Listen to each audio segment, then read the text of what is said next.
Hi Virgo! Kamusta? Welcome back to Pinay Angel Tarot. This is your August kapalaran para sa mga Virgo. General love and career reading.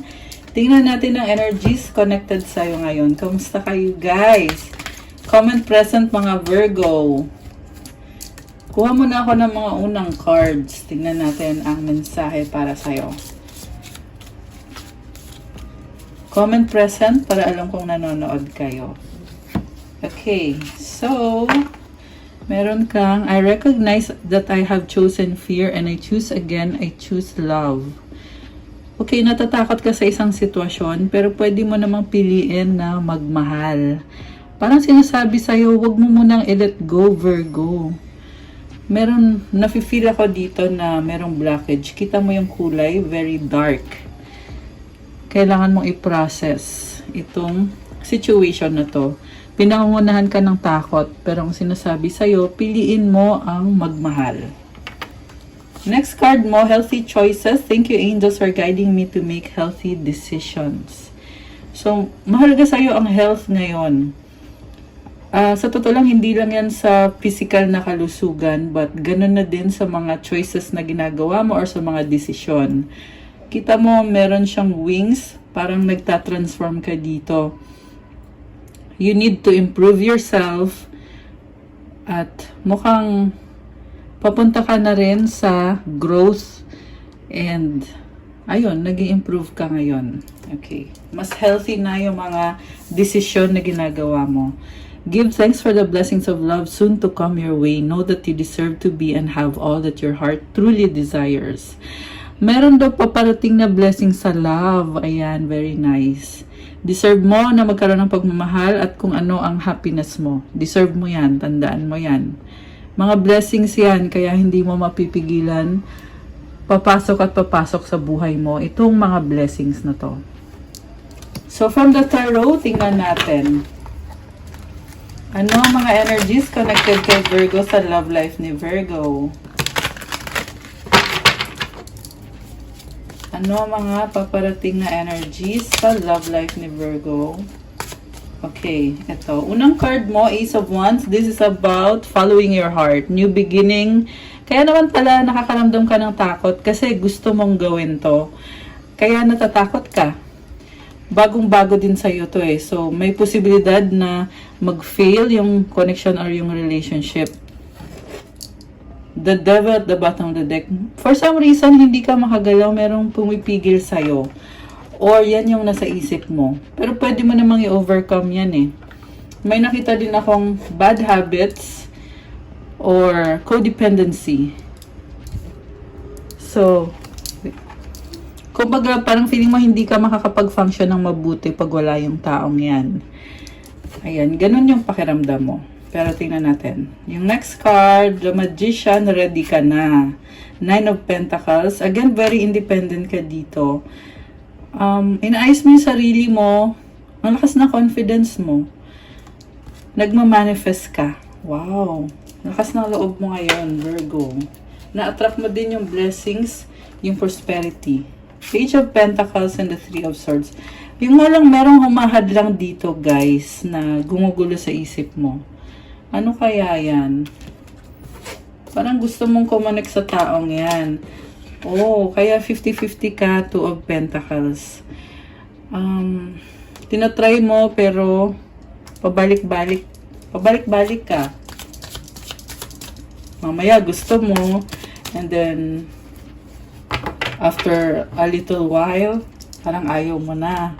Page of Cups, Four of Cups. May opportunity para magkaroon ng pag-uusap pero hindi ka kontento eh. Gusto mo ng bagong simula. Ace of Pentacles, the Emperor. Oh. Ten of Wands. So, nakita ko parang gusto mong kontrolin yung sitwasyon. Si Emperor kasi, siya yung nagtitake ng action talaga dito. Pero ang ina-advise sa'yo is temperance, which is patience. Take it one step at a time. Makukuha mo din kung ano yung gusto mo mangyari. Hindi nga lang agad-agad. So, may nakita kong delay.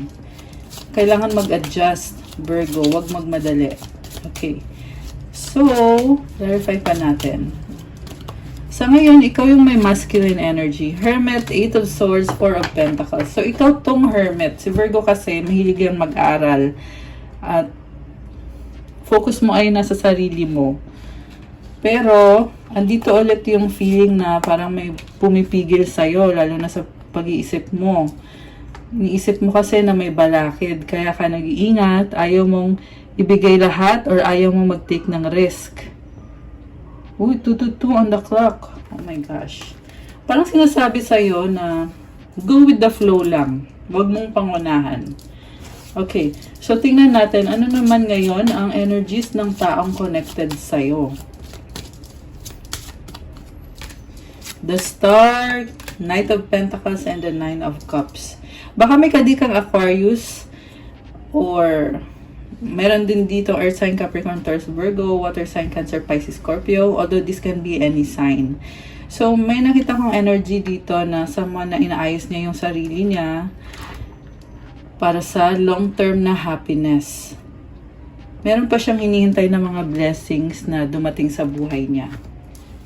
Okay. Kuha ko kayo ng card. Tingnan natin yung feelings ng person mo. Anong feelings ng person ni Virgo? Kasi pwedeng ikaw rin to na minamanifest mo yung pang long term na happiness. May nakita kong gusto mag-settle down. Okay. Anong feelings ng taong nasa isip ni Virgo? Ang taong mahal ni Virgo. King of Wands. There is attraction, creativity. Gagawa siya ng paraan para makapasok sa buhay mo. At kasi lumalaban naman talaga siya Gusto niyang magstay. Committed sa'yo tong taong to. Ano bang problema? Okay, tumalon. Si King of Swords. Very logical din siya mag-isip. Passionate and logical. Matalino tong taong to. Okay, anong intention ng taong to? Merong mabilis na energy, biglaan. Baka magme-message yan sa'yo na mabibigla ka.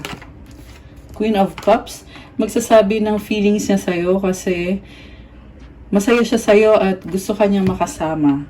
Malakas din na intuition ng person na to. Okay, so that's good news. And merong love. Okay. Sa bottom of the deck, andito si Knight of Wands. Pabalik-balik siya, inobserbahan ka niya para naghihintay ng tamang timing. Siguro nakikita niya sa'yo na parang hindi ka pa ready para sa kanya. Baka mabigla ka sa kanya. Parang ayaw naman yung biglain ka. Kaya, parang gustong i-manipulate yung situation na to. Gusto niya kasi smooth yung connection yung dalawa. Okay, anong outcome? Anong outcome for Virgo? Oh, wow! King of Cups. Unconditional love. Magtitiis, maghihintay siya. Tahimik lang tong person mo Hindi na lang niya sinasabi na may mga plano siya para sa'yo. Kasi iniisip niya, baka may mga problema pa, hindi ko na lang muna ipipilit sarili ko kasi baka hindi pa ready si Virgo. Ayan, parang haba ng hair mo dyan. Okay, may isa pang card na gustong lumabas. Queen of Swords. Bakit nakita ko ngayon sa person mo na parang malamig siya dito? So, siguro na nalilito ka din sa pinapakita niya sa'yo. May mga time na parang matapang siya, no? Okay. So, clarify natin. Bakit? Parang nagdadalang isip din yung person ni Virgo. Pero, sure na sure siya na ikaw yung gusto niya, ikaw yung mahal niya. The Sun. 5 of Cups. Okay. Nagkakaroon ng clarity at ng new beginning, kaya gusto niyong baguhin yung sitwasyon niyo. Merong missed opportunity. May nangyari dito na missed opportunity. Death card is about transformation. So, ito na nga malaking transformation to. Yung iba sa inyo, matagal-tagal kayo hindi nag-usap ng taong yan. Kaya, nahihirapan kayo na buhayin ulit yung connection nyo. Pero, hindi nyo rin mapipigilan kasi andito yung Sun card. Ibig sabihin, meron pa talagang opportunity dito. And this is also about positivity. Kahit nga hindi perfect ang lahat, may nakita kong medyo emotional. So, kahit may mga kadramahan, pero merong clarity. May bagong simula. Okay, ano pang energies connected dito? 10 of Pentacles. Meron naman pala kayong partnership at solid foundation and legacy. So, ibig sabihin nito, komportable na kayong dalawa sa isa't isa. This is a good sign na kahit yung mga iniisip nyo is medyo magulo, no? Pero, stable na kayo eh. May pinagsamahan na. Kaya, hindi mo na yan mababago. Andyan na yan. 9 of Wands and the Hanged Woman. So, nakita ko dito, palagi mong sinusubukan, pinupush mo yung sarili mo na kung ano man tong pinupush mo dito na pinipilit mo eh kasi nga may gusto ka sa taong yan pero pakiramdam mo ni-reject ka niya. Ngayon pinag-iisipan mo, tinitingnan mo sa ibang anggulo at iniisip mo, sige na nga, okay na sa akin kahit hindi niya nabigay yung gusto ko pero mukhang tama naman siya, kaya ko namang mag-adjust. So, nag-a-adjust ka, merong back and forth communication. Andito yung 8 of Wands. So, magkakaroon ng pag-uusap dito, guys. It's another opportunity. Okay, Knight of Cups, the Fool. Oh my gosh. Parang kinikilig ka sa taong yan. Kaya naman pala, merong pag-uusap. Merong possible na travel. So, baka magta-travel kayo or baka magkikita kayo. So, itong Knight of Cups, parang may pangangailangan ka. Baka magpapatulong ka sa taong yan. At sasabihin mo yon kasi nahihirapan ka sa sitwasyon mo. 5 of Pentacles, the Universe. Okay, so ma-overcome mo yan. Itong bagay na to na may nawala sa'yo eh. Pero ma-overcome mo. Andito yung Universe card. This is about endings and new beginnings. Mukhang maraming transformation na magaganap para sa'yo. This time, Virgo. Judgment. Ayan, transformation ulit. 10 of Swords. Endings and new beginnings. Ayan, guys. So, sunod-sunod yung card about transformation, about ending and new beginning. Tapos, ngayon lumabas na naman itong fear. Mukhang may pinaplano ka, pero nagda-doubt ka eh. Ayan. Gusto mo ng breakthrough, bagong simula, Ace of Swords. 7 of Wands and the Moon. Ngayon, gusto mo mapag-isa at mag-focus. May nakita ko dito, confusion. Nalilito ka. Okay, nalilito si Virgo. Pero, tinatry mo mag-isip ng positive kasi ayaw mo ng disagreement or ng misunderstanding. Okay, ano naman ang tulong na maibibigay ng person mo? Tingnan natin Okay, ito. Oh my gosh! Queen of Pentacles! Nagkikare sa'yo to. Nakikita ko may maturity itong taong to. Maswerte ka sa kanya. Parang may pagka-motherly. So, take note na babae o lalaki man itong kadil mo. Pero ganun yung pinapakita sa'yo na nurturing at maalaga. Ayan, kaya maswerte ka sa kanya kung ano yung ihihingi mo ng tulong. Ibibigay niya sa'yo. As in, very caring and compassionate. Mabait. Mabait yung taong kadil mo. Malambot ang puso. May rabbit siya, Okay. The High Priestess. Malakas ang intuition ng taong to. Tahimik lang siya, pero nafe-feel mo sa kanya na talagang supported ka niya. Bibigyan niya yung tulong niya sa'yo. Mafe-feel mo din na may mga bagay na hindi na niya sinasabi sa'yo, pero makikita mo na lang sa action niya. Ayan. Ang swerte naman ni Virgo. Swerte mo sa taong yan. At the same time, nakikita ko din sa kanya na marami pa siyang pinaprocess. Kaya isa din yan dahilan kung bakit hindi niya ina-open up lahat sa'yo. Ayan, accurate daw for Daisy. Okay, thank you. So, 7 of Swords and the Tower. Nagtatransform din yung person mo pero hindi niya sinasabi sa'yo. Secretly, nag-a-adjust siya sa'yo na obserbahan ka nito. So, may na-feel ako na parang sinustok ka niya. And, baka may surprise or something na nakakagulat. Okay. King of Wands. Oh my gosh! So, andun ulit yung attraction. Very creative. Gagawa siya ng paraan para sinabi ko na to kanina na para magkaroon kayo ng connection ulit or makapasok siya sa eksena, gagawa siya ng paraan na maaring hindi niya sasabihin or hindi niya papaalam sa'yo kung ano yon. 6 of Wands, Overcoming conflict, Three of Pentacles. So, kung dati nag-clash kayo, ngayon nakikita ko, nakikisama na kayo sa isa't isa dahil meron kayong partnership.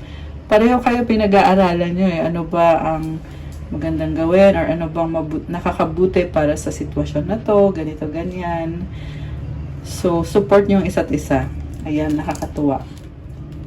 Merong lover sa bottom of the deck. Oh my gosh! Guys, 10 of Cups. Alam niyo, nakikita ko rito, the one. Parang sinasabi dito, ay, ito na si the one. Nahanap ko na finally. Very pure. Kita mo may angel sa taas, oh. So, sinasabi ng angel, okay, iba-bless ko tong connection na to. Kasi very pure ng intentions nyo. Oh my gosh, guys! Ang lalim naman ito. May nakita akong soulmate connection, meron ding twin flame connection. Anong outcome para kay Virgo at sa taong ito? Strength. Queen of Cups. The Wheel of Fortune. Knight of Wands. Queen of Swords. So, ang outcome dito, parang hindi nyo pa rin openly sinasabi lahat sa isa't isa. Pinipili nyo pa rin itago sa loob nyo yung mga malalim na emosyon.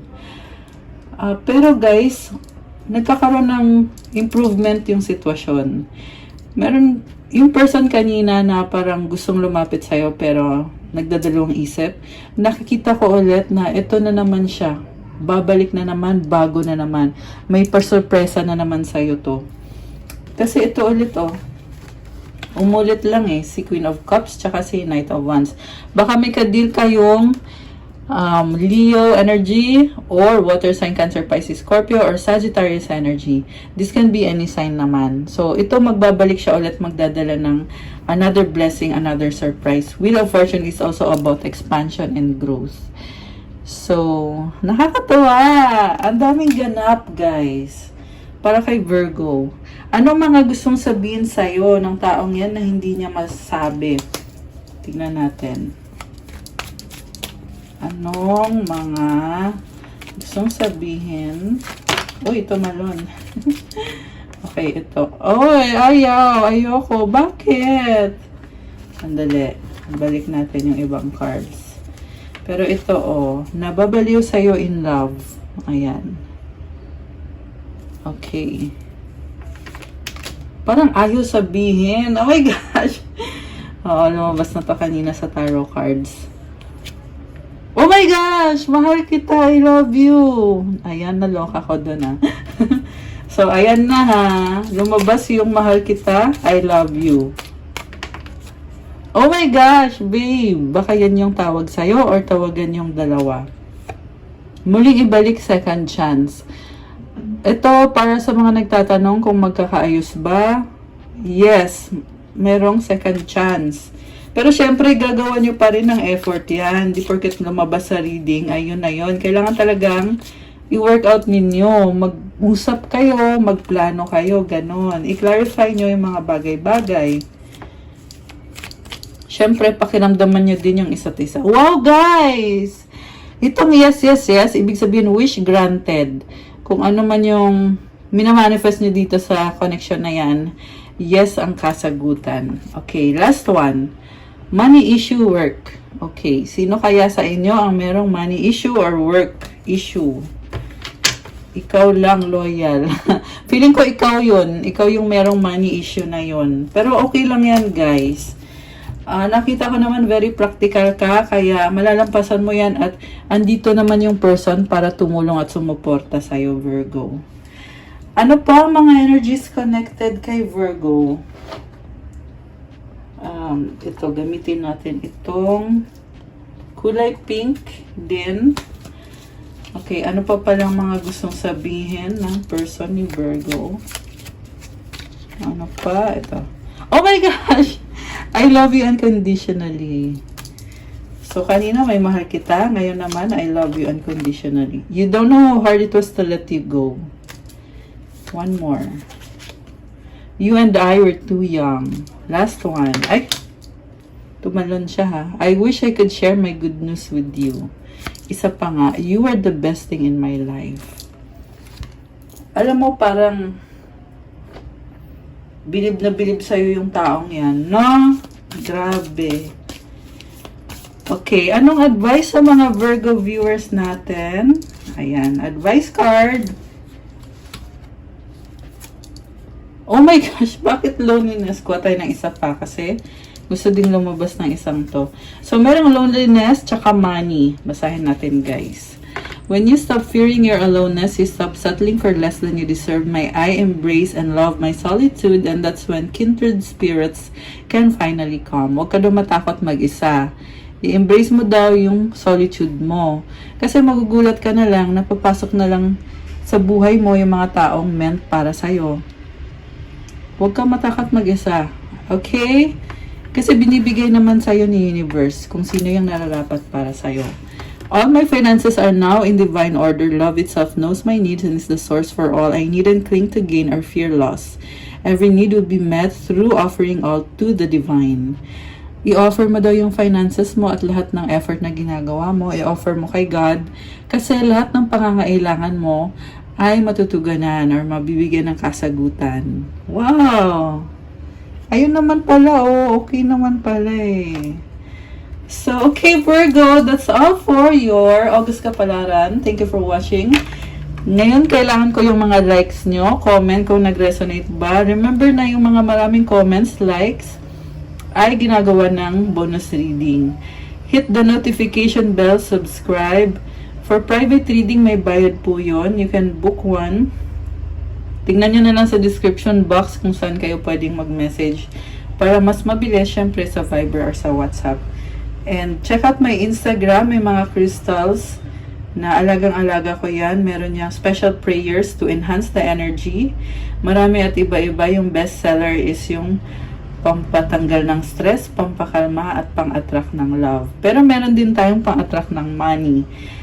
Pang motivation sa trabaho, protection, healing, negotiation, self-confidence, focus, manifestation, and mental clarity. Meron din po yan. So, thank you, Virgo! Have a good day. God bless you. Stay safe. I'll see you again soon. Love you guys. Thank you, thank you. Bye!